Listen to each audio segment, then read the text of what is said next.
My mafia king husband part 14। Please like and comment करें। सपना चलो निकलो केबिन से बाहर, गवार कहीं की एक लड़की डरते हुए बोली, मिस आप ऐसा मत कीजिए, एक बार हमारी बात तो सुनिए। सपना तुम चुप रहो, मुझे पता है मैं क्या कर रही हूँ। और माही को देखकर बोली, और तुम निकालो अभी बाहर। सपना ने अचानक ही माही की कलाई पकड़कर खींच, ये सब इतनी जल्दी हुआ कि माही को पता ही नहीं चला, और खींचने की वजह से माही के बाहों में दर्द हुआ और उसकी मुंह से आंख निकल गई। सपना को अपने अलावा किसी और को विवेक के केबिन में देखकर गुस्सा आ गया था माही को, और दर्द पहुंचाने के लिए सपना ने माही की कलाई में अपने नाखून गड़ा दिए। माही की आंखों से आंसू आ गई, माही को बहुत तकलीफ हो रही थी। सपना ने गुस्से में से माही को खींचकर केबिन से बाहर फेंक दिया। माही गिरती उससे पहले ही माही को किसी ने उसकी कमर से थाम लिया। माही ने गिरने के डर से अपनी आंखें बंद कर दी और उसकी आंखों से आंसू बह रहे थे। सब लोग हैरानी से देखने लगे और सपना भी हैरानी से उसे आदमी को देखने लगी।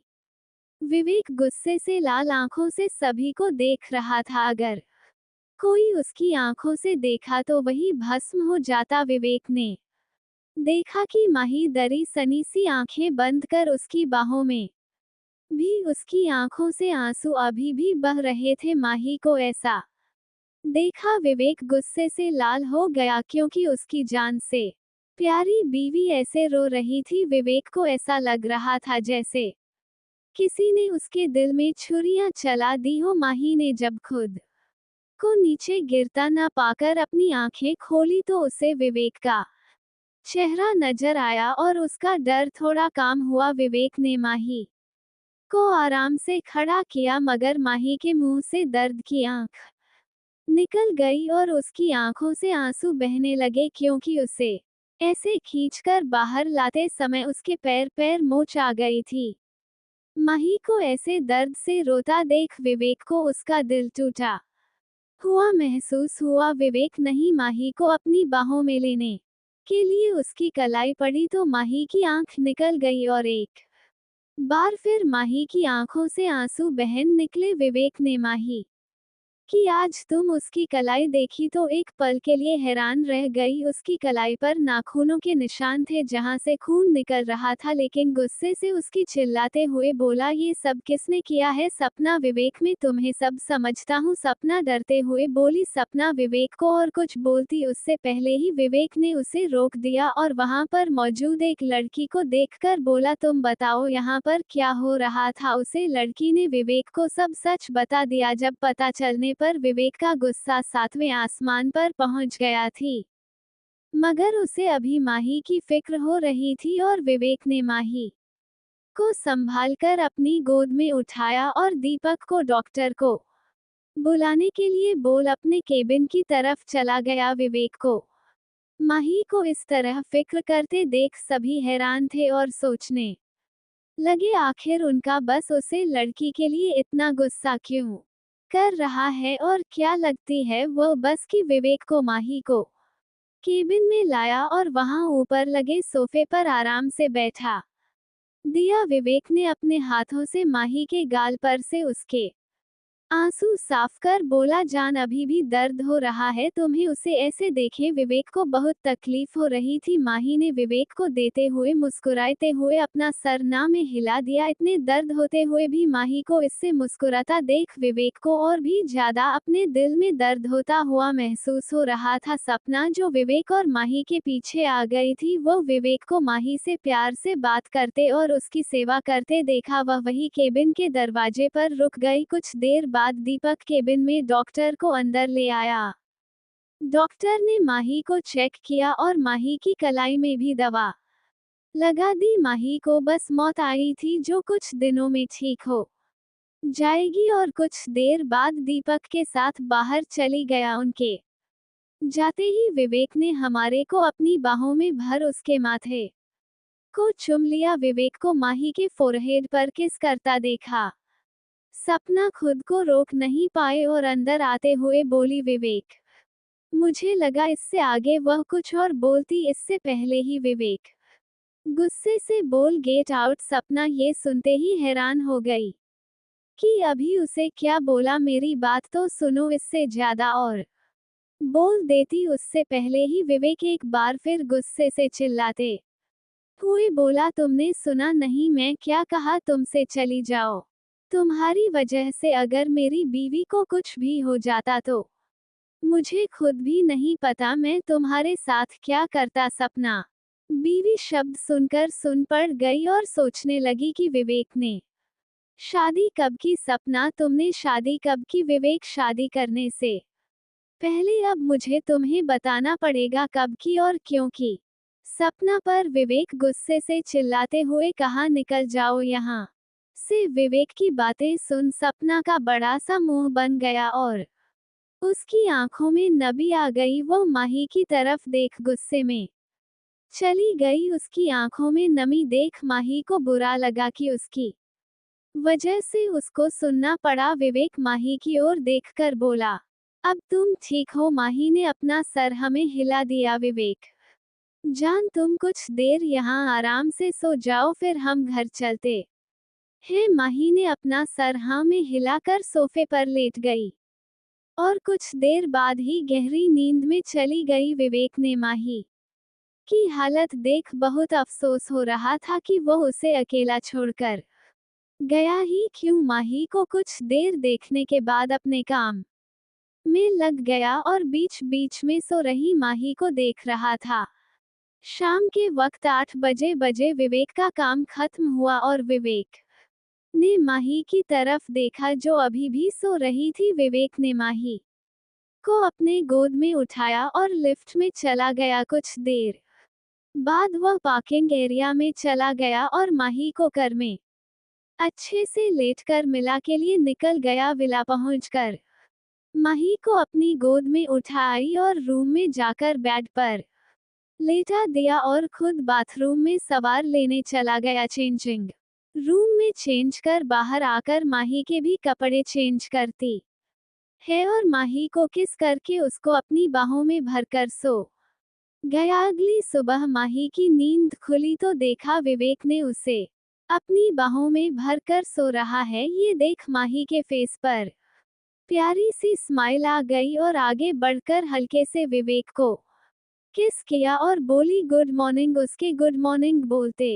ही विवेक ने अपनी आंखें खोली और हल्के से माही को किस कर बोला, गुड मॉर्निंग जान। विवेक को जगा हुआ देख माही शर्म से लाल हो गई और विवेक के सीने से लग गई। विवेक माही को यूं अपने सीने से लगता देख स्माइल करने लगता है और बोला, तुम ठीक हो ना? माही स्माइल के साथ, हाँ अब मैं ठीक हूँ। विवेक ने माही का जवाब सुन फ्रेश होने चला गया और कुछ देर बाद दोनों ने साथ में नाश्ता किया। विवेक ने माही को किस किया और अपना ध्यान रखना और शाम को जल्दी आने का बोल ऑफिस के लिए निकल गया। माही ने भी विवेक के कहे मुताबिक अपना ध्यान रखा और दिन भर आराम किया। दूसरी तरफ विवेक का केबिन नॉक हुआ। कम इन दीपक सर, वह मैं सपना आपसे मिलने आई है। दीपक नीरज की चाहते हुए कहा। सपना का नाम सुनते ही विवेक को बहुत तेज गुस्सा आया और बोला, उसे मना कर दो। दीपक जल्दी से हड़बड़ाते हुए बोला, सर वह बोल रही है कि कुछ जरूरी काम है। विवेक ने कुछ देर तक दीपक की बात सुनी, सोच और फिर उसे सपना को अंदर भेजने को बोला। विवेक की बात सुन दीपक वहां से चला गया।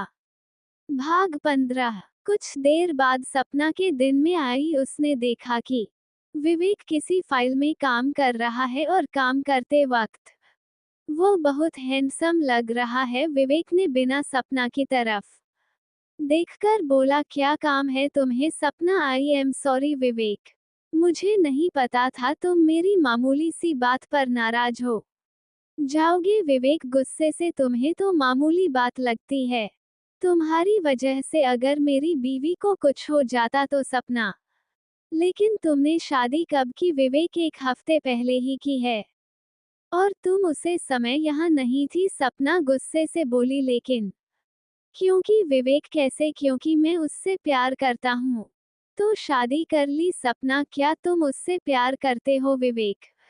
हाँ, बहुत प्यार करता हूँ और वह मेरे लिए परफेक्ट है सपना।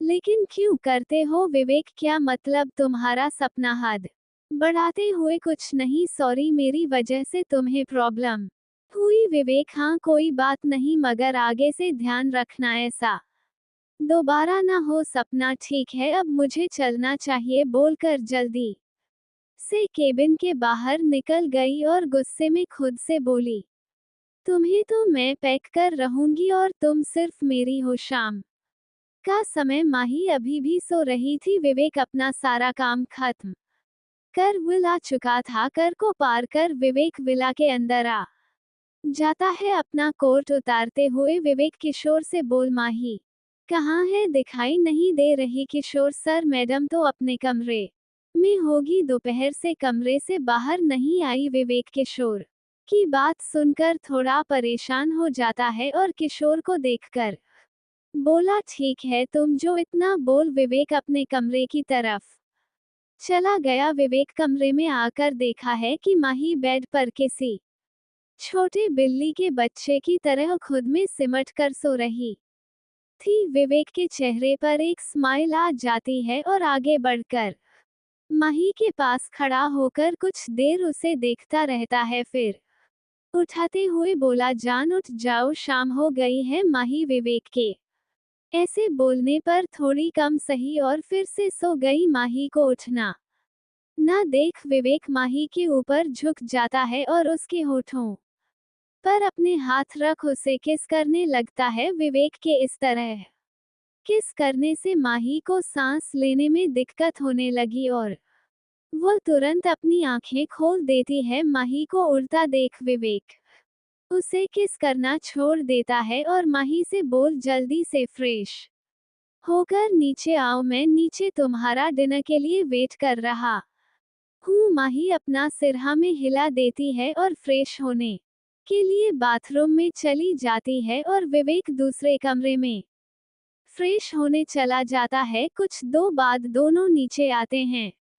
विवेक माही को अपनी गोद में बैठा लेता है और अपने हाथों से माही को खाने खिलाने लगता है और साथ में खुद भी खा रहा था। वह पर काम करने वाले सभी मैड्स माही से जल ढूंढ रही थी। आखिरकार उनका हैंडसम बस अपने हाथों से प्यार से जो माही को खाना खिला रहा था। माही बस अब और नहीं खा सकती।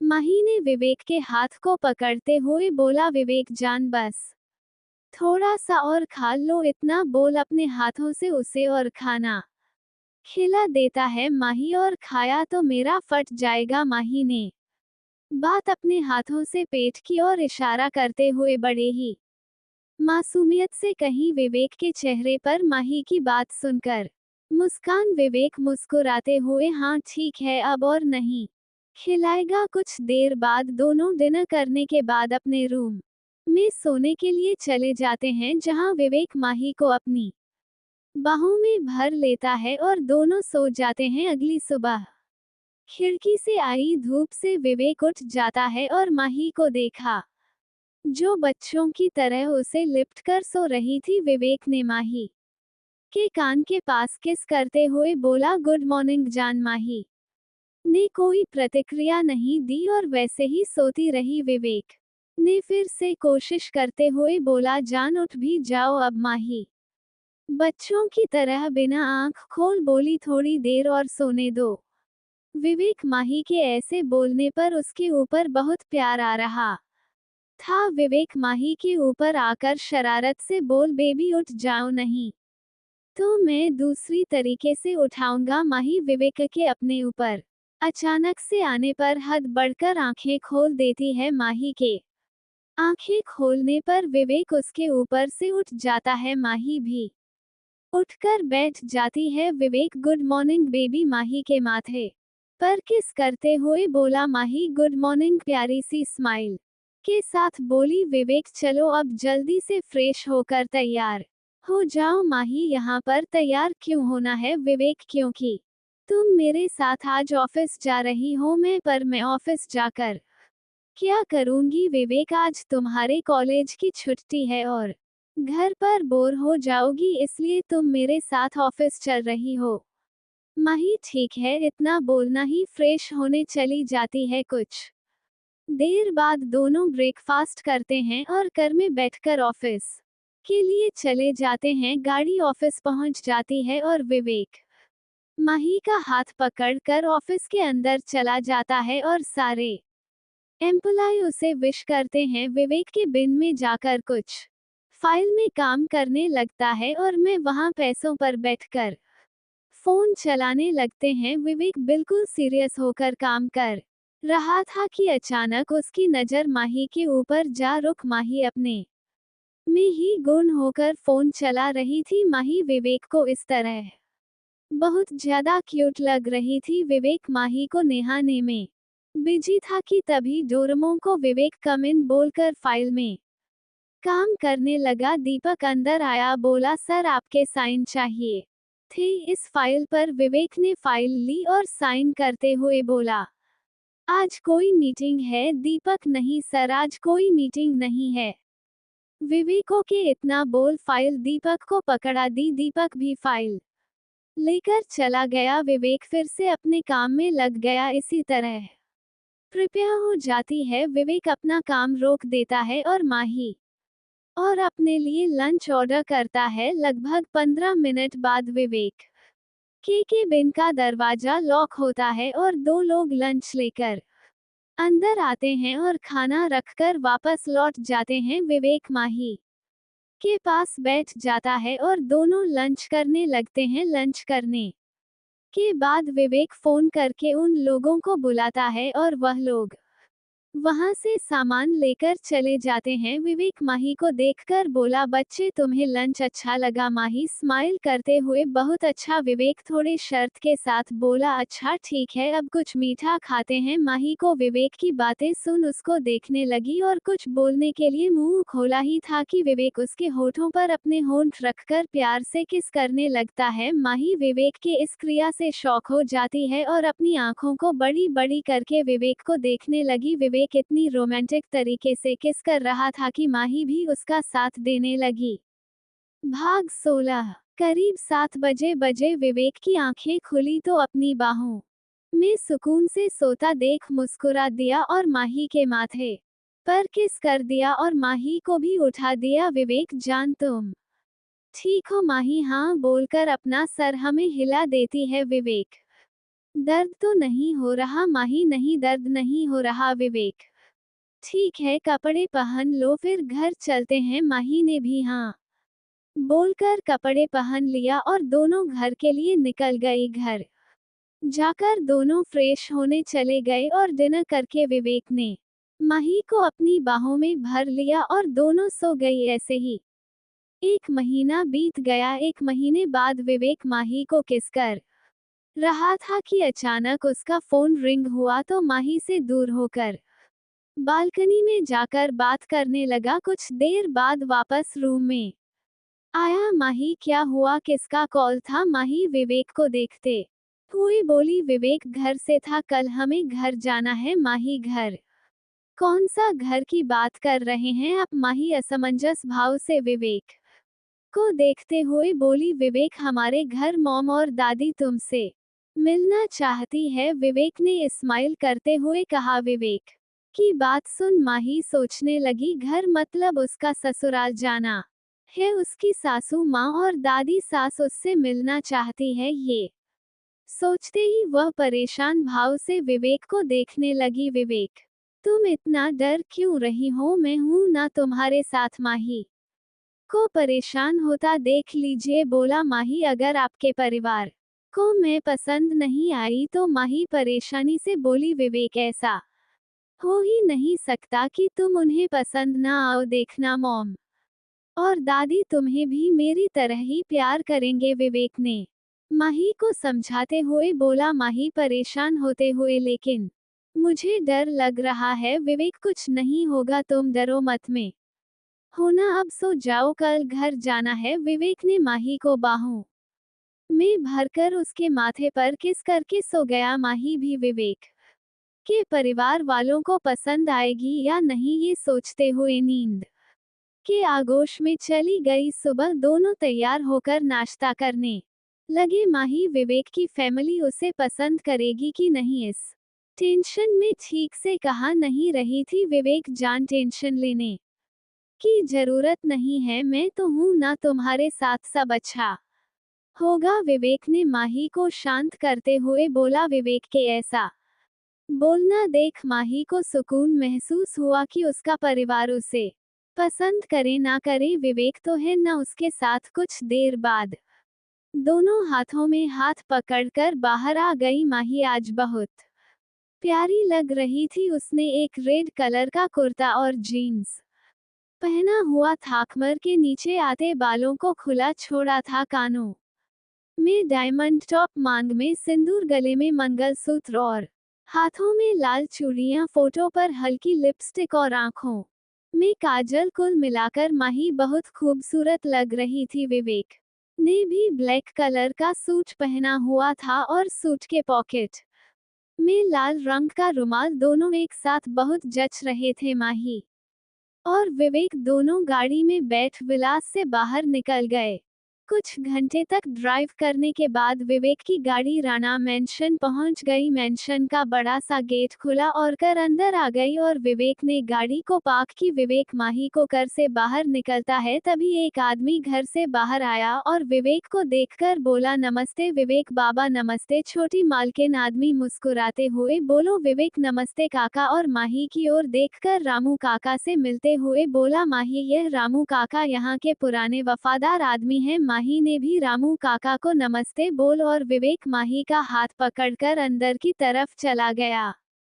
भाग 17। माही राणा मैंशन देखकर हैरान हो गई, क्योंकि राणा मैंशन उनके विलास से भी ज्यादा सुंदर था। एक से बढ़कर एक चीज सामान वहां पर रखे हुए थे। होली के बीच में रखे सोफे पर सपना और दो औरतें बैठी हुई थी। एक औरत थोड़ी बुद्धि लग रही थी, वह लगभग 75 साल की लग रही थी। उन्होंने एक सुंदर सी साड़ी पहन चुकी थी। दूसरी औरत की उम्र 50 साल लग रही थी। उसने एक सिल्क की महंगी साड़ी पहनी हुई थी, दिखाने में काफी फैशन में ऊपर लग रही थी। सपना ने विवेक को देखकर उसके पास जाने के लिए जात से खड़ी हो गई, मगर जैसे ही आगे जाने वाली थी उसकी नजर माही के हाथों पर गई, जिसे माही के हाथ को पकड़ रखा था। ये देखकर सपना गुस्से और जलन में भर गई, मगर खुद को कंट्रोल करते हुए मुस्कुरा कर बोली, हेलो विवेक, तुम आ गए, हम कब से तुम्हारा वेट कर रहे हैं। विवेक, हेलो सपना, वह बस ट्रैफिक की वजह से थोड़ा लेट हो गया। सपना, ओ है माही, सॉरी मैंने तुम्हें देखा नहीं। नकली मुस्कान के साथ बोली माही। हेलो, कोई बात नहीं। माही मुस्कुराते हुए बोले। सपना की बात सुन दोनों भी विवेक और माही को देखकर खड़े हो गई। विवेक माही को दोनों औरतों से मिलते हुए बोला, माही ये दादी है और वह मॉम है। माही ने झुककर दोनों के पैर छू लिए, साथ में विवेक ने भी माही के पर जूते ही दादी ने माही को खींचकर अपने साथ बिठा लिया और उसके सर पर हाथ रखते हुए बोली, अरे वह कितनी सुंदर बहू लाया है तू। दादी की बात सुनकर माही शर्मा गई। उसे तस्वीर हुई कि दादी को वह पसंद आ गई। दादी की बात सुनकर विवेक मुस्कुरा दिया, मगर कोई था जिसे माही पसंद नहीं आई, वह थी विवेक की माँ। वह हमेशा से ही चाहती थी कि राणा परिवार की बहू सपना बने, लेकिन दादी को सपना पसंद नहीं थी। लेकिन जब उन्हें पता चला कि विवेक ने सपना को छोड़ किसी और लड़की से शादी कर ली है, वह भी जिससे वह प्यार करता है, ये जानकर वह खुश हुई, मगर विवेक की मॉम को बिल्कुल भी अच्छा नहीं लगा। दादी, चलो चलकर नाश्ता कर लेते हैं, तुम दोनों को भी भूख लगी होगी। यह बोल दादी माही का हाथ पकड़कर उसे अपने साथ नाश्ते की टेबल पर ले गई। दादी माँ ही की प्लेट को खाली नहीं होने दे रही थी, खाना रखे जा रही थी। यह बात सपना और विवेक की माँ को पसंद नहीं आ रहा था। दादी, विवेक तू मेरी बच्ची को ढंग से खाना नहीं खिलता। देख कितनी पतली है, दादी विवेक को डांटे हुए बोली विवेक। दादी और इसमें मैं क्या कर सकता हूँ, आपकी बहू भी ठीक से खाना नहीं खाती, हमेशा मेरे पैसे बचाने में लगी रहती है, विवेक ने मजाक करते हुए बोला। माही तो हैरानी से अपनी आंखें बड़ी बड़ी कर विवेक को देखने लगी। विवेक को माही को इसे अपनी तरफ हैरान से देखते हुए देखा मजा आ रहा था। दादी बहू अच्छे से खाना खाया करती रे, पति के पास इतना पैसा है कि वह तुझे आराम से जिंदगी भर खिला सके। दादी माही को प्यार करना सपना को बर्दाश्त नहीं हो रहा था और जल्दी से खड़ी होकर बोली, अब मुझे चलना चाहिए, बहुत लेट हो गया है। ये बोल वह बिना किसी का जवाब सुन घर से बाहर निकल गई। उसे ऐसे अचानक से ज्यादा देखा, सपने एक दूसरे को देखा, इसे क्या हुआ, फिर ज्यादा ना सोचकर अपना ध्यान खाने पर लगा दिया। सपना घर के बाहर निकाल कर गुस्से और जलन के साथ बोली, क्यों विवेक, क्यों, आखिर क्यों, तो माही के लिए इतना पागल हो, क्यों तुम्हें मुझसे अपने प्यार नहीं दिखता। ये बोल वह वहां से चली गई। यह यहाँ सब नाश्ता खत्म करके होली में बैठ जाती है। दादी और माही बहुत सी बातें करती हैं, मगर विवेक की मन माही से बात नहीं कर रही थी। यह बात विवेक भी नोटिस कर लेता है, मगर अपनी माँ को कुछ नहीं बोलता। दादी कुछ देर बाद, विवेक जा, बहू को अपने कमरे में ले जा, थोड़ा आराम कर लेगी। विवेक भी दादी की बात मानकर माही के साथ ऊपर रूम के लिए जाने लगा कि अचानक माही को चक्कर आने लगा और माही बेहोश होकर गिरने लगी कि समय रहते विवेक नहीं माही को पकड़ लिया। विवेक माही को बेहोश होता देख घबरा गया और माही के गाल पर टेप करते हुए बोला, माही क्या हुआ, तुम आंखें खोलो। विवेक की घबराई हुई आवाज सुनकर दादी और मन भी दोनों उसके पास आ गई और बोली, विवेक माही को क्या हुआ। विवेक पता नहीं अचानक से बेहोश हो गई, देखो ना, उठ भी नहीं रही है। विवेक घबराहट के साथ बोला, उसकी आंखें नम हो गई थी। दादी बेटा तू डर मत, बहू को कमरे में लेकर जा। विवेक भी अपना सर हमें हिलाकर माही को गोद में उठाकर अपने कमरे में जाकर उसे बेड पर लेटा दिया। कुछ देर बाद दोनों ही अंदर आई और विवेक की माँ बोली, बेटा मैं डॉक्टर को फोन कर दिया है, वह बस आते ही होंगे। विवेक बस अपना सर हमें दिला देता है और माही का हाथ पकड़कर उसे एकटक देखते रहता है। विवेक की माँ को भी माही की फिक्र हो रही थी, भले ही वो उसे पसंद नहीं आई हो, मगर माही को ऐसे देखा उनको डर लग रहा था।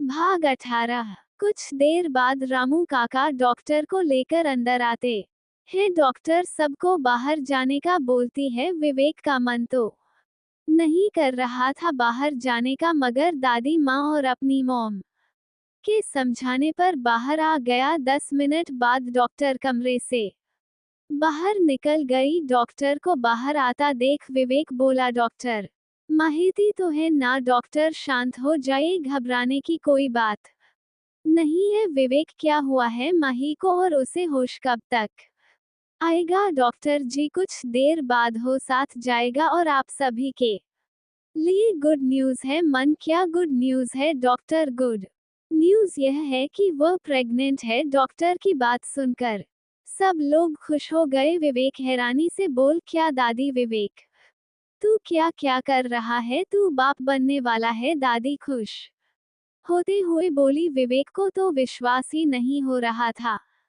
कि वह बापू बनने वाला है। वह खुश होते हुए अपनी माँ और दादी के गले लग गया। डॉक्टर ने भी कुछ दवाइयाँ दी और एक बार हॉस्पिटल जाकर चेकअप करने का बोलकर चली गई। माही को भी होश आ गया था। विवेक माही के पास जाकर उसे गले लगा लेता है और खुश होते हुए बोला, थैंक यू सो मच जान, मुझे इतना अच्छा गिफ्ट देने के लिए। माही को कुछ समझ नहीं आ रहा था विवेक की गिफ्ट की बात कर रहा है। माही है रानी भाव से बोली, मैंने आपको कौन सा गिफ्ट दे दिया। विवेक खुशी से, तुम प्रेग्नेंट हो, मैं पापा बनने वाला हूँ और तुम मम्मी। विवेक की बात सुन माही को समझ नहीं आ रहा था कि वो कैसे रिएक्ट करे। उसके अंदर एक नन्ही सी जान पल रही है। माही का हाथ खुद अपने पेट की ओर चला जाता है। और विवेक को गले लगा लेती है। दादी भी माही को गले लगा लेती है। थैंक यू बेटा, मुझे बड़ी दादी बनने के लिए मन। थैंक यू बच्चा, हमें दादी माँ बनने के लिए। माही के सर पर हाथ रखते हुए बोले, मन अब तुम दोनों कहीं नहीं जाओगी, यही हमारे साथ घर पर रहोगे। विवेक की माँ की नाराजगी भी माही की माँ बनने की बात सुनकर दूर हो गई और माही को अपना लिया। माही और विवेक ने भी मन की बात मान ली और उनके साथ ही रहने लगे। ऐसे ही महीने बीत गई। सभी घर वाले माही का बहुत ख्याल रखते थे। माही ने भी इन महीना में विवेक को बहुत तंग किया। उसे आधी रात को भूख लग जाती है या कुछ खाने का मन होता तो विवेक उसके लिए बनाने लग जाता। विवेक ने भी माही की मूड स्विंग को बहुत अच्छे से हैंडल किया। 9 महीने बाद आधी रात को माही को अचानक पेट में दर्द होने लगा और वह चिल्लाने लगी। विवेक जो उसके बगल से सोया था वह झट से उठ गया और माही को गोद में उठाकर कमरे से बाहर निकल गया और माही को अस्पताल ले गया। दादी और माँ भी हॉस्पिटल आ गई। माही वार्ड से उसके चिल्लाने की आवाज सुनाई दे रही थी। विवेक पर रहे आसानी से वार्ड के बाहर चक्कर काट रहा था। दादी और मन भी विवेक की हालत समझ रही थी। माही की एक जोरदार चिल्लाने की आवाज सुनाई दी और उसके 1 मिनट बाद बच्चे की रोने की आवाज सुनाई दी। फिर से एक और जी के साथ एक बच्चे की रोने की आवाज सुनाई दी। डॉक्टर बाहर निकाला तो विवेक जल्दी से उसके पास जाकर बोला, डॉक्टर माही कैसी है? डॉक्टर वह ठीक है, कमजोरी की वजह से अभी बेहोश हो गई है, कुछ देर बाद तुमको हो सही जाएगा, इतना बोल डॉक्टर वहां से चली गई। नर्स बच्चों को बाहर लेकर आई और विवेक को बच्चे देते हुए बोली, कंग्रेचुलेशन सर, आपको बेबी बॉय और बेबी गर्ल हुई है। विवेक थैंक यू बोला और कब कब आते हाथों से बच्चों को पकड़ा और बड़ी बड़ी दोनों के माथे पर किस कर दिया। उसकी आंखों में हल्की नमी थी। दादी और माँ ने पूरे अस्पताल में मिठाई बंटवा दी। आधे घंटे बाद माही को भी होश आ गया और कुछ टेस्ट करने के बाद उनको डिस्चार्ज मिल गया और सभी घर आ गए। विवेक और माही ने बेटे का नाम आहान रखा जो 1 मिनट बाद था और बेटी का नाम आहाना रखा। इसी के साथ माई माफिया किंग हस्बैंड का सफर खत्म होता है। उम्मीद करती हूँ कि आप लोगों को